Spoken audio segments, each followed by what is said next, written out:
चाल चलेगा।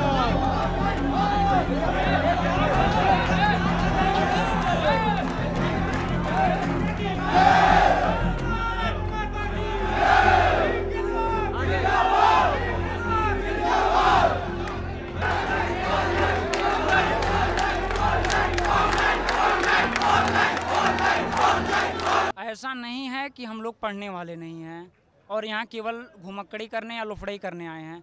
हम भी पढ़ने वाले, माँ बाप भेजें तो उनको इतना तो हमको सिंसियरिटी है कि हमको पढ़ना है, लेकिन जब हमारा साथ कोई देगा, कोऑपरेट करेगा, तब तो पढ़ पाएंगे। आपको फिजिक्स के लैब में छोड़ दिया जाए, 2 साल बाद राइट 2 साल बाद आएँ ऑफलाइन में और आप सिखा दिया जाए किताब से पढ़ के कर लो।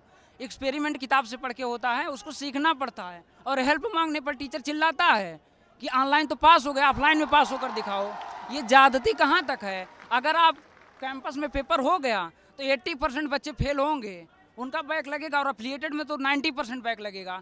30-40 हज़ार बच्चे एक साथ फेल होंगे, वो बिगाड़ के आप क्या पाएंगे उनका? पहली बात तो हमको गुणवत्ता वाली शिक्षा नहीं मिली, जो कि सबसे पहली प्राथमिकता होती है। और दूसरी बात, जब मेरिट की बात आई तो उसमें भी ऐसी तैसी करने पर लगे हैं। कहाँ तक ये सही है? अरे सर क्या कहते हैं, इन्होंने तो कभी ऑनलाइन क्लासेस सही से कराए नहीं।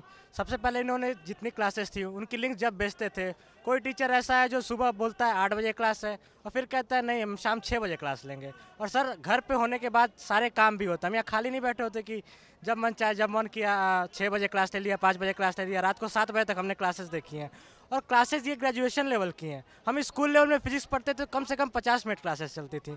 यहाँ पे इतने बड़े बड़े टीचर हैं, सेकेंड ईयर की क्लासेस गिन के 10 मिनट चलती हैं, उसमें भी 5 मिनट अटेंडेंस रहती है। अगर आप हम रिकॉर्ड दिखा देंगे तो आप खुद सोचेंगे कि ग्रेजुएशन की क्लासेस कैसे हो सकती हैं। और बाई नेम बाई रिकॉर्ड सबका फ़ोन में है, और हर एक बच्चे के फ़ोन में आप एनालिसिस कर लीजिए बैठकर, हमको कोई डर नहीं है। हम सच बोल रहे हैं तो सच बोल रहे हैं।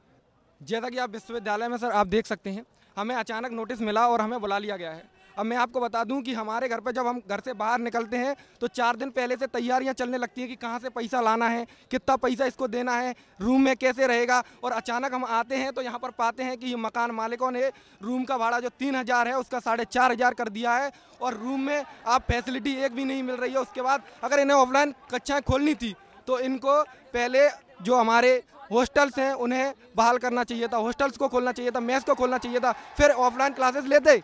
हमें अगर हम ऑफलाइन क्लासेस लेंगे, ऑफलाइन एग्जाम देंगे, लेकिन इन छात्रों को आप ये बताइए क्या ऑनलाइन तरीके से प्रैक्टिकल किया जा सकता है? किसका रिकॉर्ड आप देखेंगे? डॉक्टर असील सर का रिकॉर्ड देखेंगे कि डॉक्टर धनंजय यादव सर का रिकॉर्ड देखेंगे, जो कि 3 महीने पहले जीआईसी में सिलेक्शन हो गया और 3 महीने से उनकी एक भी क्लास नहीं चली है। ऑप्टिक्स की एक क्लास जितनी चली चल गई। असील सर की टोटल आज तक 5 घंटे की क्लास चली है टोटल। मॉडर्न फिजिक्स क्लास अब यूट्यूब पे चलने लगी है, वो खत्म हो गया। प्रैक्टिकल की क्लासेज में बस लिंक आती है और नीचे लिख दिया जाता है नो नीड टू कनेक्ट, और दिखाते भी तो कहते हैं कि बस कुछ बात चीज़ें हो जाती, बात खत्म हो जाता है। एक एक्सपेरिमेंट न्यूटन रिंग का बस हम लोगों ने को दिखाया गया, उसके आगे कुछ नहीं। ऐसे ही हम लोग स्टैट्स पहला पेपर है जो कि फर्स्ट ईयर में पढ़ाया नहीं गया। डॉक्टर अनुज सिंह एडीसी के, उन्होंने पढ़ाया ही नहीं। 1 महीने में 2 क्लास लेते थे और हम लोगों को फर्स्ट ईयर का पूरा फर्स्ट पेपर छोड़ दिया गया। सेकेंड ईयर में आए तो स्टैटिस्टिकल इन्फ्रेंस का वही हाल रहा। 3-4 महीने क्लास नहीं चली, नवंबर दिसंबर में आकर उसकी क्लास स्टार्ट हुई और फिर गेस्ट फैकल्टी की एक्सटेंशन रोक दिया गया। 15 जनवरी 16 क्या 20 जनवरी तक कोई क्लासें नहीं चली। अब क्लास चलना स्टार्ट हुआ उसका। 4 पेपर का हाल एकदम ख़राब है। एक पेपर स्टैट, सेकंड पेपर अच्छे से चलता है, और मैथमेटिक्स के 2 पेपर, लीनियर अलजेब्रा और रियल एनालिसिस। 3-4 पेपर के अलावा बाकी 5-6 पेपर का कोई मतलब है नहीं है यूनिवर्सिटी में। मैं बीएससी 3rd ईयर का स्टूडेंट हूँ। मुझे एकाएक पूरे साल ऑनलाइन क्लास चली। ऑनलाइन क्लास में बहुत से पेपर ऐसे हैं जिनके 4-5 क्लास लिए गए होंगे और उसमें कोर्स पूरा हो गया। जैसे इलेक्ट्रोमैग्नेटिक थियरी का एक पेपर है 3rd ईयर में, वो 4-5 क्लास में पूरा हो गया। अब ऑफलाइन में भी सर बोल रहे हैं कि मैंने सिलेबस तो पूरा कर दिया है, हम पढ़ाएंगे नहीं।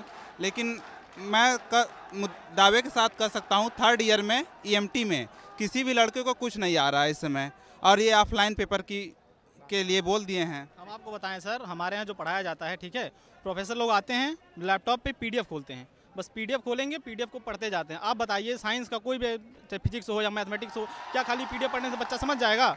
और हम लोग कोई क्रॉस क्वेश्चन भी करें, अगर कुछ समझ भी नहीं आ रहा, वो सुनने को तैयार नहीं होते हैं। वो खुद की ही बात, अपनी ही बात बताते जाते हैं। जितनी भी टाइम रहता है, 10 मिनट, 15 मिनट, 20 मिनट, 40 मिनट, अपनी ही बात बताते हैं, दूसरों की कोई नहीं सुनते हैं। बच्चे की बात बिल्कुल नहीं सुनते हैं, वो अपना ही करते हैं और अपना ही करके कहते हैं नाउ क्लास ओवर और आप लोग अब जा सकते हैं। और जब भी, और आपको बताएं, इनके यहाँ नेटवर्क का इतना इशू रहता है, इतना इशू रहता है नेटवर्क का, कि लगभग आपको पता है जितनी भी क्लासेस चली हैं तो 80 से 90% क्लासेस इशू में ही चली हैं कि नेटवर्क कनेक्ट नहीं हो रहा है, वाईफाई का प्रॉब्लम है। आप बताइए यूनिवर्सिटी इतना पैसा देती है, किस बात का देती है? कहते हैं यूनिवर्सिटी की वाईफाई नहीं चल रही है। आप बताएं यूनिवर्सिटी की वाईफाई उसके कौन जिम्मेदार है, कौन रिस्पॉन्सिबल होगा? आप लोग इतना पेमेंट पा रहे हैं, इतना सब कुछ पा रहे हैं, यूनिवर्सिटी सब कुछ मैनेज कर रही है, तो इनको वाईफाई नहीं सही लगाना चाहिए? जब ऑनलाइन ही लेना है तो ऑनलाइन प्रॉपर लीजिए। क्लास का ऐसा करते हैं, क्लास का लिंक भेज देंगे, लिंक भेज दिए, 8 बजे क्लास है, फिर थोड़ी देर बाद आएगा class is rescheduled for today, tomorrow there is some problem, there is pain in my teeth, I am not feeling well, ऐसा करके क्लास रिशेड्यूल कर देंगे। अगले दिन भी हम लोग वेट करते हैं, कभी 7 बजे रात में क्लास, 8 बजे रात में class, there is no schedule, proper schedule के अकॉर्डिंग क्लास चलती नहीं है। तो यही सारी सिचुएशन है। इस तरीके से बच्चे पढ़े हैं कि इनके अकॉर्डिंग सिलेबस कंप्लीट हो चुका है, किसी का 90%, किसी का 100%। बट हमारी सिचुएशन ये है कि हमें 5% भी नहीं समझ में आया है, और हम लोग किससे जाके कहें? लैब में जाते हैं, सर्टिफिकेट मिला है, हाँ, बस प्रमोशन सर्टिफिकेट दे दिए कि 2 साल तुम लोग प्रमोटेड हो। बताइए उसको हम लेकर कहाँ जाएँ? अब 3rd ईयर में अब अचानक से कह रहे हैं आप लोग ऑफलाइन क्लास चलेंगी। अब बताइए, अगर नौकरी लेने जाओगे तो क्या समस्या आएगी? नौकरी ले जाएंगे, पहले तो परसेंटेज का इशू आएगा। पहले तो यहाँ से हम लोग पास हो जाएं, वो बड़ी बात है। ऐसा नहीं हम लोग पढ़े नहीं हैं, हम लोग पढ़ने वाले स्टूडेंट हैं। कोई पूछेगा तो हम लोग बता सकते हैं, ये नहीं कि हम लोग बेवकूफ़ी कर रहे घूम रहे हैं इधर उधर, ऐसा कुछ नहीं सर। हम लोग प्रॉपर पढ़े हैं, लेकिन जैसा ये लोग एजुकेशन की क्वालिटी दे रहे हैं उस अकॉर्डिंग यहाँ बिल्कुल नहीं सही है। हम लोग एग्ज़ाम इसलिए ऑनलाइन एग्जाम देना चाहते हैं, क्योंकि ये लोग जिस हिसाब से पढ़ाए हैं